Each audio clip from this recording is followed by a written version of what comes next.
Hello. এই গতদিন আমরা চ্যাপ্টার 1 শেষ করছিলাম, বাট আমাদের এই চ্যাপ্টার 1 শেষ করিনি। চ্যাপ্টার 1 এর কিছু অংশ বাকি ছিল যেটা আমার কাছে মনে হচ্ছে যে ইম্পর্টেন্ট, এটা অবশ্যই জানা দরকার। চ্যাপ্টার 1 এ অনেক ইম্পর্টেন্ট টপিক আমরা কভার করেছি, কারণ এটা বেসিক একটা ফাউন্ডেশন বলা যায়। এই অ্যাসুরেন্সের ফাউন্ডেশনটা চ্যাপ্টার 1 এ হয়, তারপরে এই ফাউন্ডেশনের উপরে বিল্ডিং করা হয় বাকি পরের চ্যাপ্টারগুলো। তো এটার কিছু পার্ট বাকি ছিল, সেই পার্টগুলো আজকে আমরা দেখব। তার মধ্যে একটা হচ্ছে অবজেক্টিভস অফ দ্য অডিটর। মূলত অডিটরের অবজেক্টিভ কি থাকে আপনারা মনে হয় সবাই জানেন, জানার কথা, অথবা ফার্মে যান, অডিটর যারা ফিল্ডে গিয়ে কাজ করে তাদের অবজেক্টিভ যাব, ফাইন্যান্সিয়াল স্টেটমেন্টটা নিব, নিজের মতো এক্সেল বানাবো, একটা ফার্মের ফরম্যাটে বানাবো, কিছু ডকুমেন্ট নিব, নিয়ে চলে আসবো, নাকি কি বলেন আপনারা? আপনাদের এক্সপিরিয়েন্স কি এই ব্যাপারে? আমি যেটা বলছি সেটা কি সবার সাথে মিলে যায়, নাকি কেউ এটা ডিসএগ্রি করেন?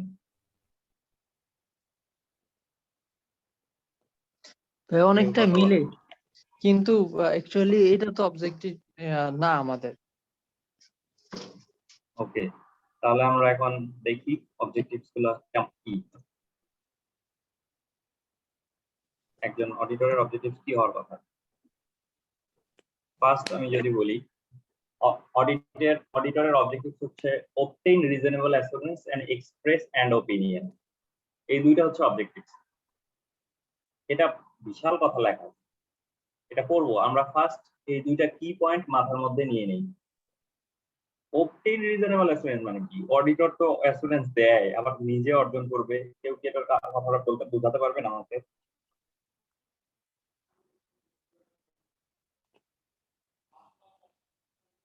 obtain নিজে অর্জন করবে কিভাবে অ্যাসুরেন্স?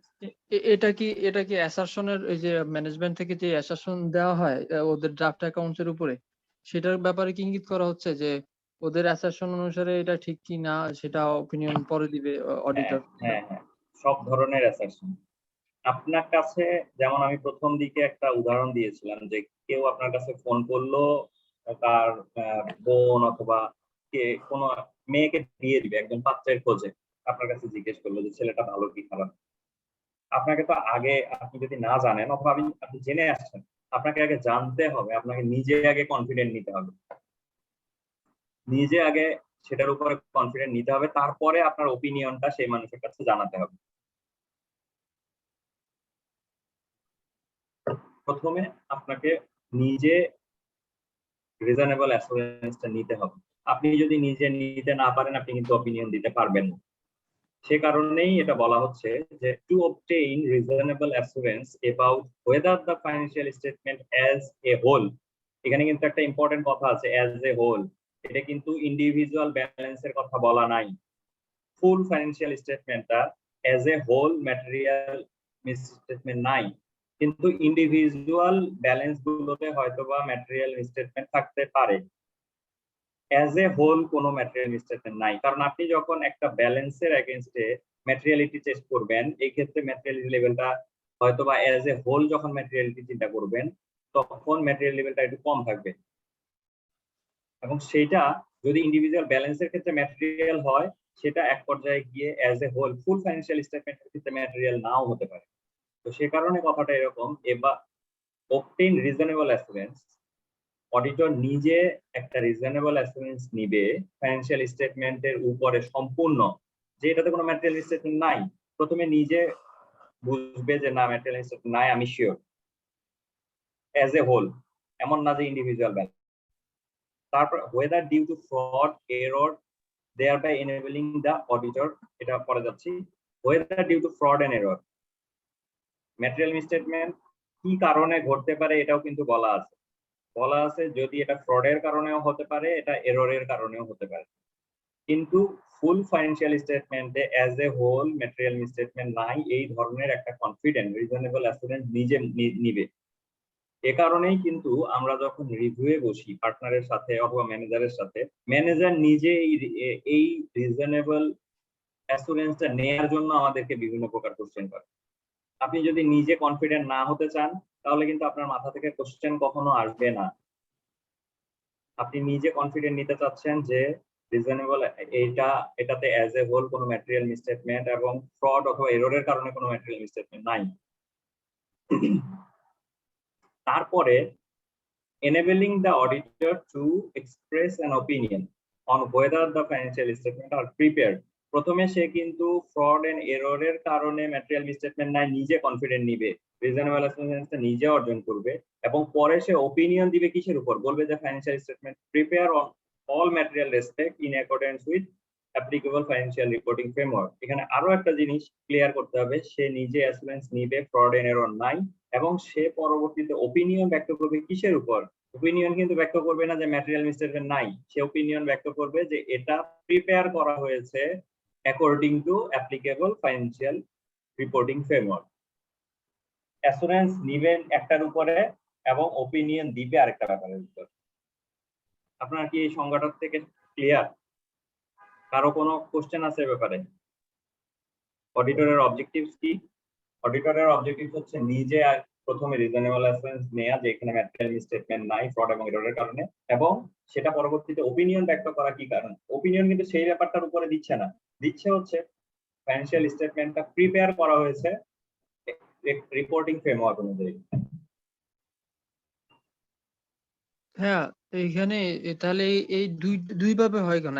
অবজেক্টিভ আমার একটা, কিন্তু আমি অ্যাক্টিভিটি করতেছি অন্যটা। ব্যাপারটা কি? মানে এটা কি হওয়া উচিত?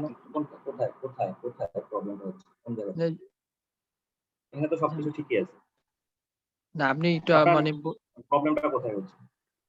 আমি বলতে চাচ্ছি যে আপনি বললেন না যে আমি অপিনিয়ন দিচ্ছি অন্যটার উপরে, কিন্তু অ্যাসুরেন্স নিচ্ছি আবার আরেকটার অন্য ব্যাপারে, সেটার জন্য না না বললাম। না, আপনি যখন নিজে অ্যাসুরেন্স নিবেন জি যে ফ্রড নাই, ফ্রড এন্ড এররের কারণে মিসস্টেটমেন্ট নাই, তারপরে আবার জি আপনি ওপিনিয়ন দিচ্ছেন হচ্ছে ফাইন্যান্সিয়াল স্টেটমেন্ট প্রিপেয়ার্ড।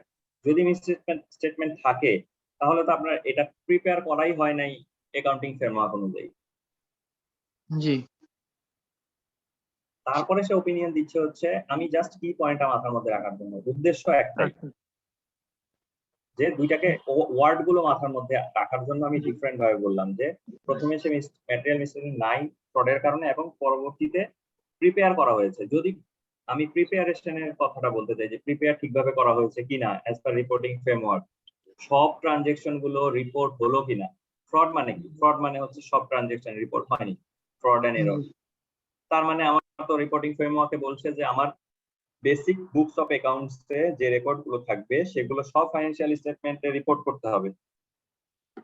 তো এখানে তো সেই জিনিসটা হচ্ছে না, তার মানে এখানে প্রিপেয়ার করা হয় নাই অ্যাপ্লিকেবল ফ্রেমওয়ার্ক অনুযায়ী। আরেকটা ইস্যু ছিল আমার, হ্যাঁ, সেটা হলো যে এখানে যে বলছে অ্যাজ এ হোল অফ যে হুম। ফাইন্যান্সিয়াল স্টেটমেন্ট, অ্যাকচুয়ালি আমরা বাস্তবে যেটা হয়, যেমন আমরা যখন বলি যে অ্যাবসলিউট অ্যাসুরেন্স দেয় না, তার মানে কি এই যে অ্যাজ এ হোল মানে এখানে কি বুঝাইছে? মানে আমরা তো অ্যাকচুয়ালি স্যাম্পলিং করে সর্ট আউট করি এখানে কিন্তু বা ম্যাটেরিয়াল অডিটর, রিপোর্ট করি। আপনি আবার ম্যাচ করে ফেলছেন। হ্যাঁ, আপনার কথার মধ্যে আমি বুঝতে পারছি যে আপনার এটা কিন্তু অডিটর, মানে auditor related to financial statement, assurance না, কিন্তু অন্য অ্যাসুরেন্স বাদ দিতে হবে, আদার অ্যাসুরেন্স এক্সেপ্ট অডিটর এগুলো বাদ দিতে হবে, শুধুমাত্র ফাইন্যান্সিয়াল স্টেটমেন্ট রিলেটেডই অডিট হতে পারে, হিস্টোরিক্যাল ফাইন্যান্সিয়াল স্টেটমেন্ট। এটা অডিটরের রেসপন্সিবিলিটি বলা হচ্ছে। জি বুঝতে পারছি। ক্লিয়ার ক্লিয়ার এখন? জি এখানে মানে দুই কনসেপ্ট। জি বুঝতে পারছি। দুই কনসেপ্ট, ইয়েস। এরপরে আমরা যদি যাই, objectives are key to report on the financial statement and communicate as required by ISA in accordance with auditors findings. এটা কি এটা কি এটা কি জিনিস? আমি তো ওপিনিয়ন একটা দিলামই আমার অডিট করে, এটা কি জিনিস?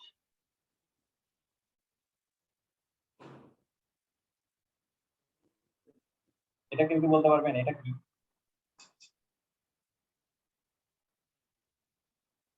ওকে, তাহলে আমি বলি।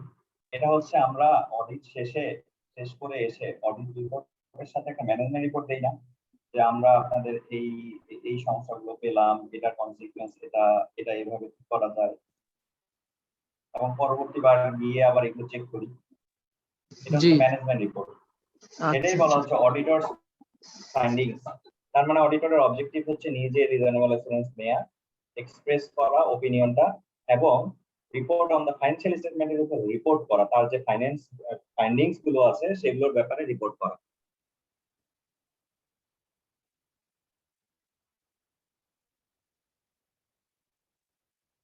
এটা কিন্তু আপনি যখন পড়বেন এটা আপনাকে প্র্যাকটিশনারের পজিশনে নিজেকে নিয়ে পড়তে হবে, যে আমি এখন একজন চার্টার্ড অ্যাকাউন্টেন্ট, আমাকে অডিট রিপোর্টে সাইন করতে হবে।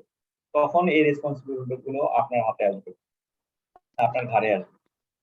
ভাইয়া একটা ব্যাপার হলো যে যেহেতু এখানে অবজেক্টিভ দেখতেছি আমরা, সেটার ভিতরে যে report on the financial statement যদি ম্যানেজমেন্ট অডিট রিপোর্ট হয়, তার মানে দেখা গেল যে বাই ডিফল্ট একজন প্র্যাকটিশনার সে একটা রিপোর্ট দিবে সে ফাইন্যান্সিয়াল স্টেটমেন্টের উপরে, I mean that means management account management management report, yes. Report, হ্যাঁ, রাইট? এখন আমরা অনেক ক্লায়েন্টে যায় দেখি যে ম্যানেজমেন্ট রিপোর্ট দিতেই না বলে, ডিরেক্টলি বলে যে আপনারা শুধু ফাইন্যান্সিয়াল স্টেটমেন্ট অডিট করবেন, ম্যানেজমেন্ট রিপোর্ট বা এই যে মানে এগুলোর কোনো কিছুই দরকার হবে না। সেক্ষেত্রে তারাই রেস্ট্রিক্ট করে দেয়। এক্ষেত্রে আমাদের কি কোনো মানে আইনের ইয়া হয় কিনা না বা না না না না, এরকম কোনো কিছু নাই। এটা আপনার অবজেক্টিভস। আপনাকে যদি ক্লায়েন্ট বলে যে না এটা দিতে হবে না, দেওয়ার দরকার নেই। কিন্তু নরমালি বাংলাদেশের নিয়ম অনুযায়ী এটা দিতে হয় ম্যানেজমেন্ট রিপোর্ট, যেন এই জিনিসটা করে কি আপনার নিজের রিস্কটাকে কমায়। আপনি আপনার টেস্ট বেসিসে স্যাম্পলিং এর ক্ষেত্রে কিছু ফল্ট পেলেন, সেইগুলো আপনি ম্যানেজমেন্ট রিপোর্টে তুলে ধরলেন, পরবর্তীতে এটার ব্যাপারে রিকমেন্ডেশন দিলেন। এটা যদি তারা ইমপ্রুভ করে, নেক্সট ইয়ারে গিয়ে আপনাকে ওই জায়গাটাতে আপনার রিস্কটা কমে যাবে। এই যেটা বছরে এক্সপেকটেশন আপনি গ্যাপটাও অডিট, কমে যাবে। হ্যাঁ, রিস্কটা কমে যাবে। প্লাস আপনি সেটার এগেইনস্টে দুই একটা স্যাম্পলিং করলেন, যদি দেখেন যে না ঠিক আছে আমরা এটা রিকমেন্ড করেছিলাম সেটাই ওকে, দেন ওই জায়গাটাতে আপনি কমফোর্ট নিতে পারবেন যে এই সেক্টরটা ওকে। জি আমরা তাহলে এর পরে যাই।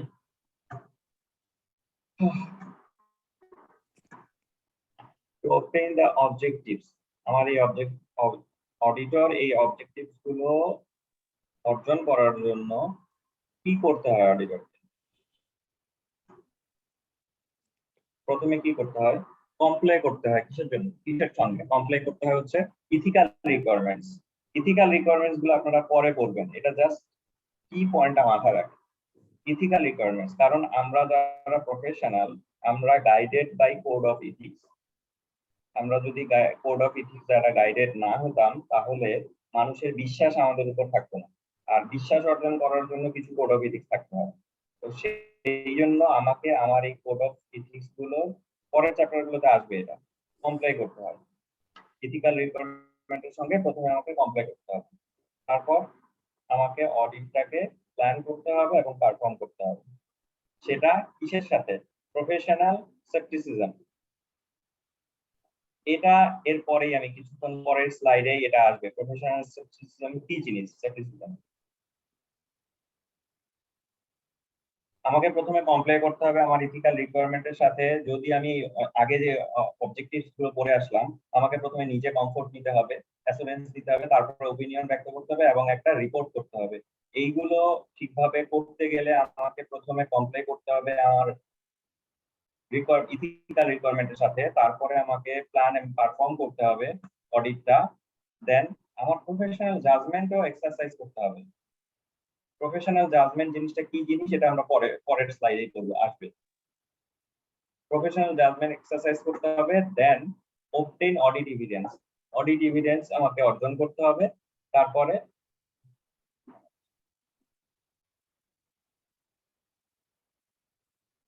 তার মানে আপনারা এটা ক্লিয়ার, আমাকে কমপ্লেন করতে হবে, আমাকে প্ল্যান এন্ড পারফর্ম করতে হবে, এক্সারসাইজ করতে হবে, কি জিনিস এটা পরে। এই কি পয়েন্ট গুলো মাথায় রাখেন, দেখবেন এমনিতেই খেয়াল থাকবে।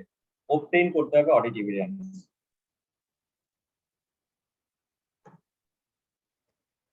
তারপরে যদি যাই, প্রফেশনাল স্কেপটিসিজম কি জিনিস,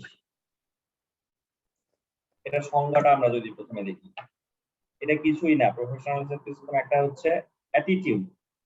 আপনার ভেতরে বিল্ট ইন না, আপনার ভেতরে একটা অ্যাটিটিউড তৈরি করবেন আপনি। যে অ্যাটিটিউডের মধ্যে কি থাকবে? কোশ্চেনিং মাইন্ড থাকবে আপনার। তারপরে আপনি সিচুয়েশন সম্পর্কে অ্যালার্ট হবেন, অ্যালার্ট টু দ্য সিচুয়েশন। আর থাকবে ক্রিটিক্যাল অ্যাসেসমেন্ট আপনার ভেতরে। অ্যাসেসমেন্ট সবকিছু স্বাভাবিক হবে না, সবকিছু স্বাভাবিকভাবে নেওয়া যাবে না, একটু ক্রিটিক্যাল হতে হবে। না, যে ডকুমেন্টটা সামনে আসলো এটা কি আসলে অরিজিনাল নাকি এটা কোনোভাবে টেম্পার্ড, এই জিনিসগুলো থাকতে হবে। কোশ্চেনিং মাইন্ড হতে হবে। আপনাকে একটা ম্যানেজমেন্ট আপনাকে একটা কিছু বললো, এটার এগেইনস্টে আপনাকে কোশ্চেন করতে হবে, কোশ্চেনিং মাইন্ড থাকতে হবে এবং অ্যালার্ট টু দ্য সিচুয়েশন। আপনি যখন অডিটে গেলেন, অডিটে গিয়ে দেখলেন আগের বছরের অফিসের ডেকোরেশন আর পরের বছরের অফিসের ডেকোরেশন সেম না, অফিসের ডেকোরেশনে বিশাল চেঞ্জ। আপনি ফাইন্যান্সিয়াল স্টেটমেন্ট ঘেটে দেখলেন যে অ্যাসেটে কোনো এডিশন নাই, কারণ এটা যদি আমি ডেকোরেশন এন্ড রিনোভেশন এক্সপেন্সের আন্ডারে ফেলি, আমার একটা অ্যাসেট অ্যাড হওয়ার কথা ছিল। আপনি যদি এরকম কোনো অ্যাসেট না পান, তাহলে আপনি কোশ্চেন করে বসবেন যে কি ব্যাপার, আপনাদের অফিস তো দেখলাম চেঞ্জ করে ফেলছেন কিন্তু আপনাদের ফাইন্যান্সিয়াল স্টেটমেন্টে কোনো ইমপ্যাক্ট নেই। আপনি দেখলেন আগের বছরে সিএফও একরকম গাড়িতে চলে, হঠাৎ অফিসে ঢোকার সময় খেয়াল করলেন সিএফও আরেক গাড়ি থেকে নামলো, যদি মাথায় থাকে, কখন অনেকটা থাকে, জিজ্ঞেস করে বলবেন যে এই গাড়িটাকে চেঞ্জ করে দেওয়া হয়েছে কিনা, নাকি এটা সিএফও নিজের, এই টাইপের কোশ্চেনিং মাইন্ড। তো প্রফেশনাল সেপ্টিসিজমটা হচ্ছে একটা অ্যাটিটিউড, আপনার ভেতরে একটা অ্যাটিটিউড তৈরি করতে হবে অ্যাজ এ প্রফেশনাল। আপনার কোশ্চেনিং মাইন্ড থাকবে, সবসময় কোশ্চেন করবেন জিনিসগুলো নিয়ে, সবসময় রিলেট করার সময় পার্সোনাল ইস্যু নিয়ে। কোশ্চেনিং মাইন্ড থাকতে হবে, সিচুয়েশন সম্পর্কে অ্যালার্ট থাকতে হবে এবং ক্রিটিক্যাল অ্যাসেসমেন্ট করতে হবে। এটা নিয়ে কোনো কোশ্চেন আছে? জি না। ওকে, আমরা যদি যাই what is required by professional scepticism, এটা কি চায় মূলত, be alert to the professional scepticism চায় আপনি অ্যালার্ট থাকেন কি ব্যাপারে, অডিট এভিডেন্সের ব্যাপারে অ্যালার্ট থাকেন, that contradict other audit evidence obtain. আপনি অডিট এভিডেন্স সম্পর্কে অ্যালার্ট থাকেন যে আপনাকে একটা ডকুমেন্ট দেয়া হলো, আপনাকে এটা অ্যাসেসমেন্ট করে দেখতে হবে যে আমার এই এভিডেন্সটা কোনোভাবে অন্য কোনো এভিডেন্স আগে আমাকে দেয়া হয়েছে সেটার সাথে কন্ট্রাডিক্ট করে কিনা, একই সাথে অ্যালাইন কিনা, এটা কি উল্টা কিছু বলছে কিনা।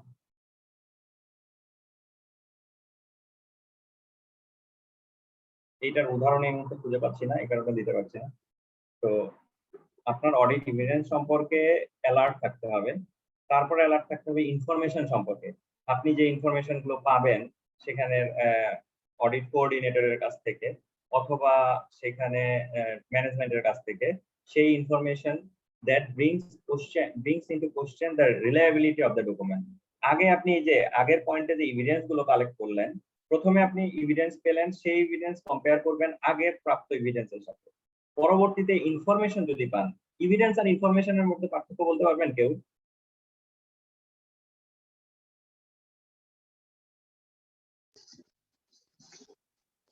ইনফরমেশন হলো তথ্য আর এভিডেন্স হলো প্রমাণ। এটা তো বাংলা অর্থ সবাই জানে, আমি জাস্ট বলতে চাইলাম যে এটা কিভাবে পার্থক্য করা যায় দুটার মধ্যে।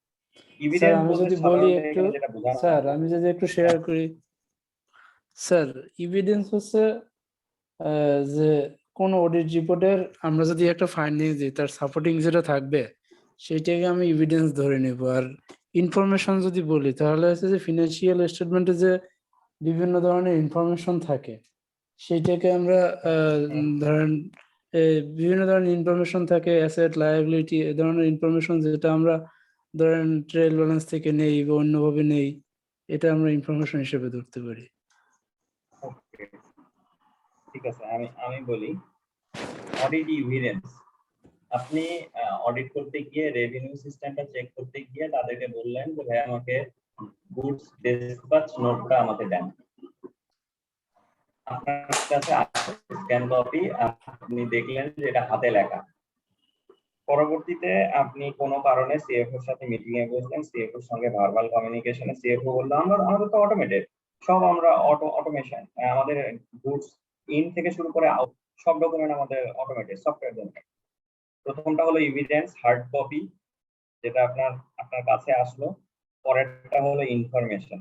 তখন আপনার কিন্তু হঠাৎ করে মাথায় প্রফেশনাল সেপ্টিসিজমের জন্য আপনার মাথায় নক করতে হবে যে আমি তো অডিট এর আগে দেখলাম যে গুডস নোটটা হাতে লেখা, উনি বলছেন যে সবগুলো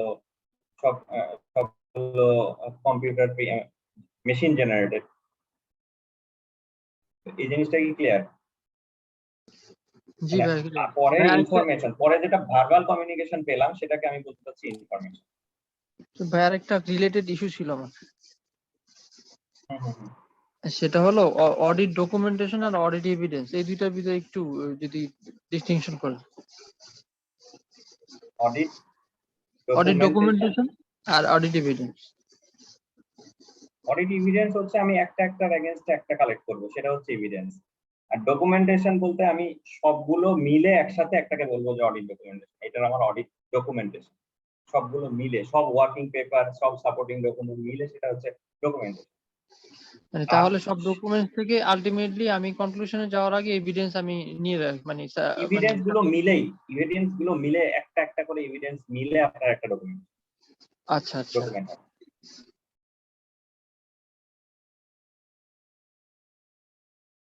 তারপরে আমি যদি বলি ইনফরমেশন, প্রফেশনাল সেপ্টিসিজম আপনাকে বলে আপনি এভিডেন্স সম্পর্কে সচেতন থাকেন, আপনি ইনফরমেশন সম্পর্কে সচেতন থাকেন, এবং be alert to the condition that may indicate possible fraud.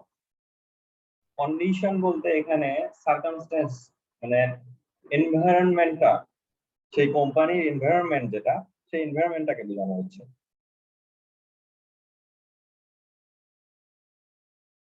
অথবা কন্ডিশন বলতে এমনও বোঝাতে পারি, আমি একটা উদাহরণ দিতে পারি। আপনার ফ্যাক্টরি যেখানে অডিট করতে গেলেন, সেখানে সেই ফ্যাক্টরির আপনি জানেন, আপনি নিউজ পেপারে দেখেছেন গত বছরে যে এই সময়টাতে এই এলাকায় প্রচুর বন্যা হয় এবং সেখানে প্রায় হাঁটু পরিমাণ পানি অনেক দিন অবস্থান করে। পরবর্তীতে গিয়ে আপনি দেখলেন যে ফ্যাক্টরি যতদিন বন্ধ থাকার কথা, আপনি পেপারে দেখেছিলেন যে এতদিন সবকিছু বন্ধ ছিল, কিন্তু আপনার ফ্যাক্টরিটা ওই এলাকার মধ্যে পড়লো, তারপরেও এই ফ্যাক্টরি বন্ধ ছিল না, বা তার চেয়ে অনেক বেশি সময় বন্ধ ছিল, রেভিনিউ কম দেখানোর জন্য। কন্ডিশন গুলো সম্পর্কে অ্যালার্ট থাকতে বলে আমাকে প্রফেশনাল সেপ্টিসিজম। এই অ্যাটিটিউডটা আপনার ভেতরে বিল্ড আপ করতে হবে। আপনি অডিট এভিডেন্স সম্পর্কে সচেতন থাকবেন, আপনি ইনফরমেশন সম্পর্কে সচেতন থাকবেন, আপনি কন্ডিশন গুলো সম্পর্কে সচেতন থাকবেন, এবং circumstances that suggest the need of audit procedure in addition to those required by ISA.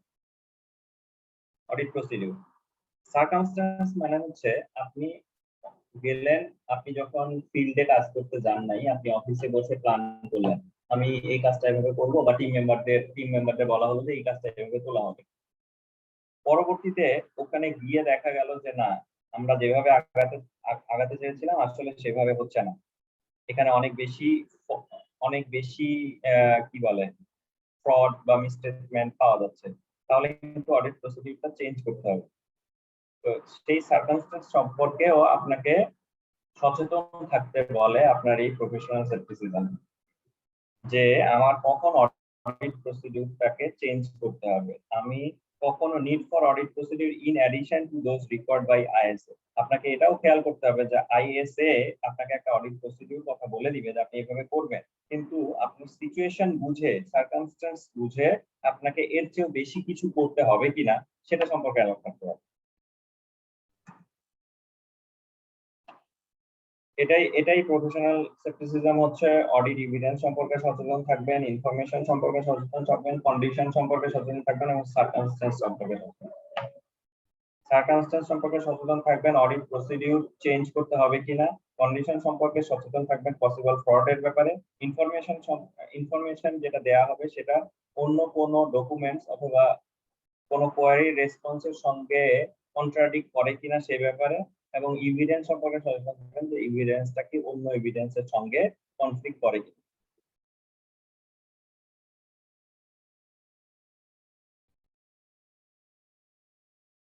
কোনো কোশ্চেন নাই মনে হয়, কি আছে? কারো কি কিছু কোশ্চেন আছে? না স্যার। ওকে ওকে, নেক্সট। আমরা আসলে প্রফেশনাল জাজমেন্ট সম্পর্কে বলি। প্রফেশনাল সেপ্টিসিজম ছিল একটা জিনিস যেটা আপনার একটা অ্যাটিটিউড, আপনার ভেতরের একটা অ্যাটিটিউড। আর জাজমেন্টটা কি জিনিস? জাজমেন্টটা টোটালি থিঙ্কিং, আপনার আপনার কি বলবো এটা, লজিক্যাল পাওয়ার। যেমন আমি যদি বলি দ্য অ্যাপ্লিকেশন অফ, আপনার প্রফেশনাল জাজমেন্টটা কি? প্রফেশনাল জাজমেন্ট হচ্ছে আপনাকে অ্যাপ্লাই করার ক্যাপাবিলিটি, আপনার ট্রেনিং, আপনার নলেজ, আপনার এক্সপিরিয়েন্স অ্যাপ্লাই করার ক্যাপাবিলিটিটাই হচ্ছে professional judgment in making informed decision about the course of action that are appropriate in the circumstance of the original. Professional জাজমেন্টটা হচ্ছে, প্রফেশনাল স্কেপটিসিজমটা ছিল হচ্ছে আপনার অ্যাটিটিউড, আর প্রফেশনাল জাজমেন্টটা হচ্ছে আপনার নলেজ, ট্রেনিং এবং এক্সপিরিয়েন্সকে কাজে লাগানোর ক্যাপাবিলিটি।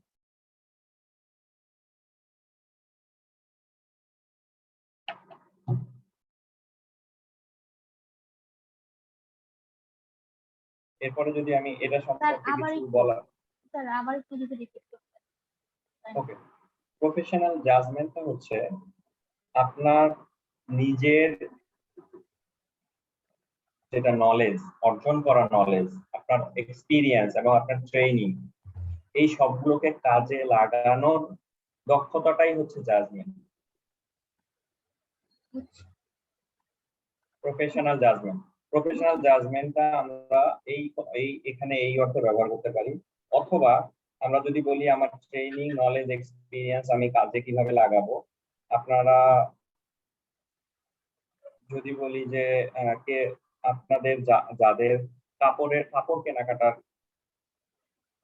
এক্সপিরিয়েন্স আছে, অনেকের সাথে আগে গেছেন, কিন্তু কেউ যদি আপনাকে নিয়ে যায়, আপনি তখন কিন্তু এমনিতেই বলে দিতে পারবেন যে এই কাপড়, আপনি যেটা বলছেন দোকানদার যদি অন্য কিছু বলতে চায়, এটা কিন্তু এই কাপড় না, বা আপনি এটার প্রাইস এরকম বললেন, এটার প্রাইস কিন্তু এরকম না। তার মানে কি? তার মানে হচ্ছে আপনি একটা জাজমেন্ট করছেন তখন based on your previous knowledge, previous experience. Professional জাজমেন্টটাও সেরকম, আমরা যেই অ্যাজ এ সিএ স্টুডেন্ট আমরা যে ট্রেনিংটা পাই, আমরা পড়াশোনা করে যে নলেজটা গেদার করি, এবং আমরা বিভিন্ন কোম্পানিতে গিয়ে যে এক্সপিরিয়েন্সটা অর্জন করি অডিটের সময়, সেইগুলোকে একসাথে কাজে লাগানোর দক্ষতাটাই হচ্ছে প্রফেশনাল জাজমেন্ট।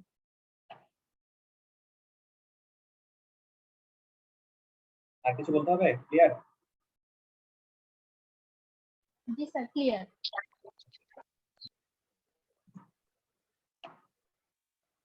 এরপরে where professional judgment required, professional judgment গুলো আপনার কোন কোন জায়গায় প্রয়োজন হবে।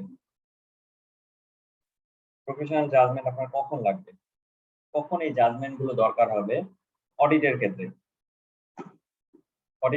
না, এই অ্যাসুরেন্স, এনগেজমেন্ট, অডিট সবকিছু মিলে আপনার প্রফেশনাল জাজমেন্টটা কখন ব্যবহার করা হবে? আমরা যদি বলি ম্যাটেরিয়ালিটি এন্ড রিস্ক, আপনি একটা ক্লায়েন্ট নিলেন, আপনি দেখবেন যে এই ক্লায়েন্ট আপনার কাছে মনে হবে হয়তো বা রিস্ক, অনেক বেশি রিস্ক, কিন্তু অন্য কোনো প্র্যাকটিশনার কিন্তু এই ক্লায়েন্টটা নিতে পারে, কারণ ওনার জাজমেন্ট, ওনার ট্রেনিং, ওনার এক্সপিরিয়েন্স এবং ওনার নলেজ হয়তোবা ওনাকে বলে যে না, এটা বেশি রিস্কি ক্লায়েন্ট না, অথবা এই ক্লায়েন্টটা যদি রিস্কি হয়েও থাকে, I can minimize the risk to the acceptable level. আর ম্যাটেরিয়ালিটিটা টোটালি জাজমেন্টাল ইস্যু। এটা সাধারণত আমরা বইয়ে পড়ার সময় দেখি যে রেভিনিউ এর এত %, অ্যাসেটের এত % ম্যাটেরিয়ালিটি, কিন্তু অনেক ক্ষেত্রে সেই পার্সেন্ট দিয়ে হয় না, এটাতে জাজমেন্টের একটা ব্যাপার থাকে। স্যার ম্যাটেরিয়ালিটি বিষয়টা একটু কি বলবেন? ম্যাটেরিয়ালিটি বিষয়টা কি? ম্যাটেরিয়ালিটি পরে আসবে যদিও, তারপরেও যেহেতু জানতে চাইলেন আমি বলি। ম্যাটেরিয়ালিটি বলতে বোঝাচ্ছে হচ্ছে আপনার যে পরিমাণ,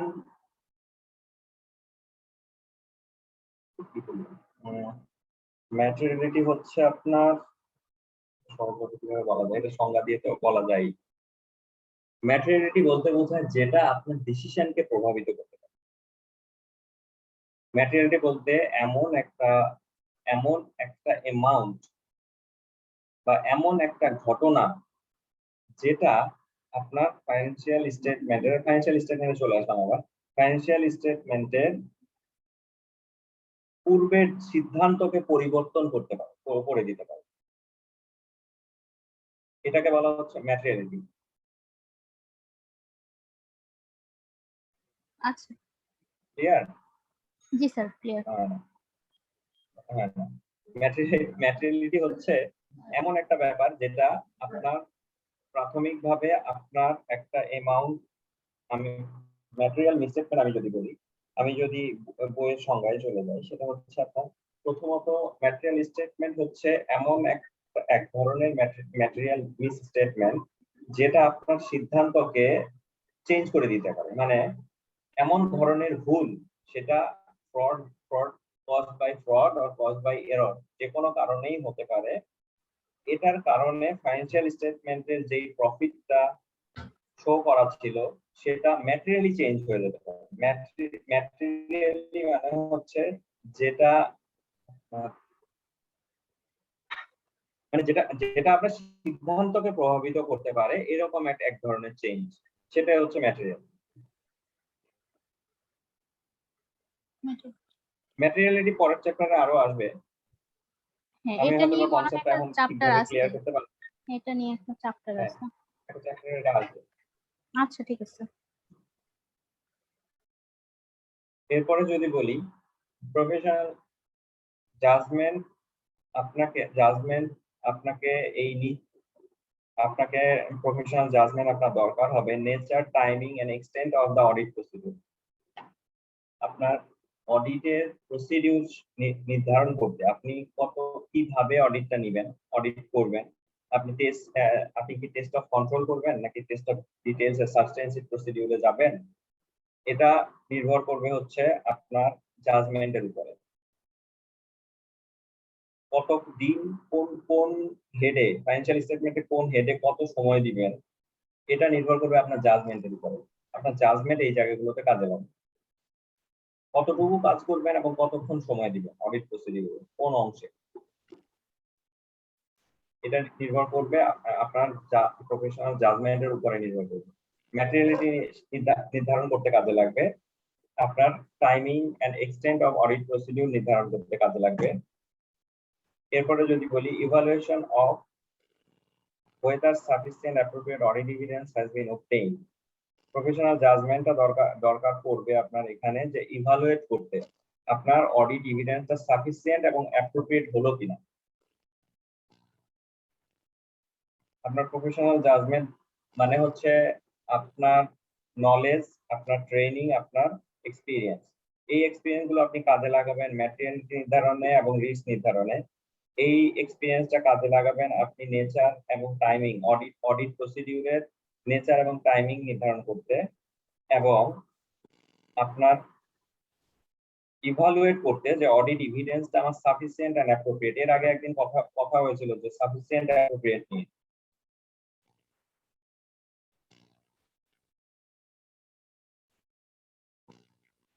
এরপরে 4 নম্বরে যাই, evaluation management judgment in applying the applicable financial reporting framework. Financial reporting management judgement যেটা করলো, ম্যানেজমেন্টের জাজমেন্ট যেটা করা আছে ফাইন্যান্সিয়াল রিপোর্টিং ফ্রেমওয়ার্ক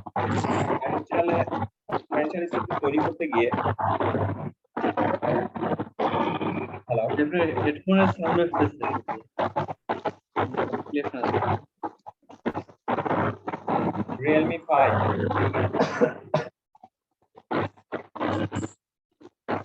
অনেকটা আনমিউট হয়ে গেছে।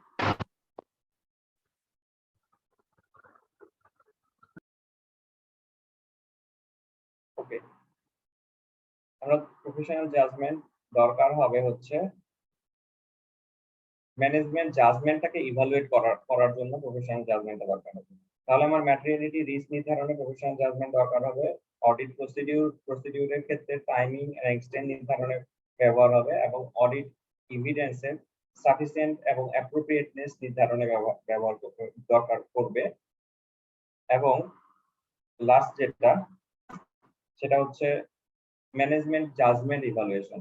একটা ব্যাপারে, যে কোনো একটা ব্যাপারে বা যে কোনো একটা প্রভিশনের ক্ষেত্রে, যখন আমরা ফাইন্যান্সিয়াল স্টেটমেন্টে অনেক ধরনের প্রভিশন ব্যবহার করি, এই প্রভিশন গুলোর ক্ষেত্রে অনেক ক্ষেত্রে আমরা দেখি যে এইগুলো টোটালটাই কিন্তু জাজমেন্টাল ইস্যু। যদি আপনার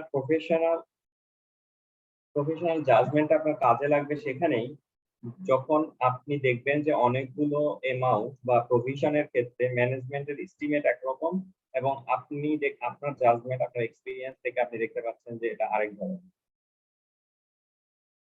তো ম্যানেজমেন্টের জাজমেন্টটা ইভালুয়েট করতে গেলেও আপনার প্রফেশনাল জাজমেন্ট দরকার পড়বে।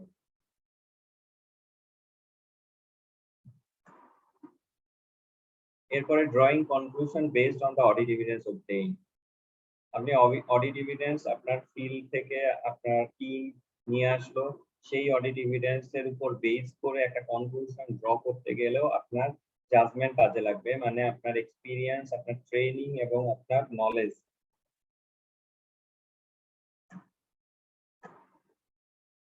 ফার্স্ট চ্যাপ্টার এখানেই শেষ। তো ফার্স্ট চ্যাপ্টারের যেই প্রেজেন্টেশন, এটার পিডিএফ আমি আপনাদের দিয়ে দিব।